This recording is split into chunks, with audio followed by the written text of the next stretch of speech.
Imagine this: one moment, life is normal in South Asia. The next, mushroom clouds rise over cities. In a matter of minutes, millions are gone. What would happen if India and Pakistan launched nuclear weapons at each other?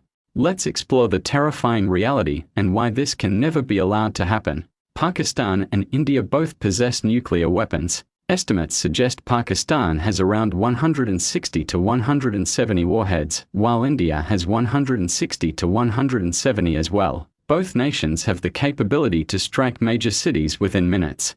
But these aren't just weapons, they are apocalyptic tools. In the first hour of a full-scale nuclear war, major cities like Delhi, Mumbai, Lahore, and Karachi could be targeted. Tens of millions would die instantly.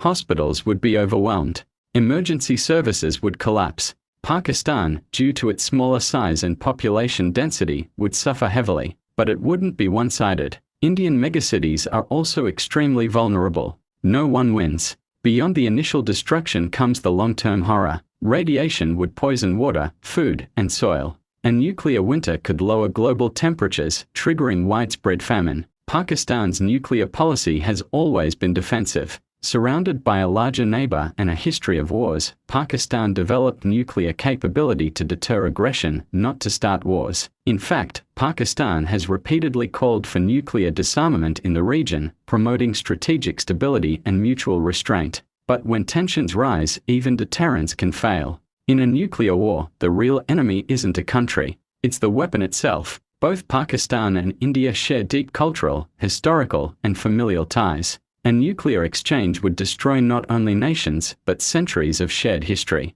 Religions, languages, and even food unite South Asia. Why would we throw that away for a few minutes of destruction? Nuclear war between India and Pakistan would be the end, not just of governments, but of civilization in the region. The only way forward is dialogue, peace, and understanding. Let's remember, a powerful nation isn't one with the most bombs. It's one that chooses peace when war is an option. Thanks for watching. If you believe that peace is stronger than war, hit that like button, subscribe, and share this video to spread awareness. South Asia deserves a future, not fallout.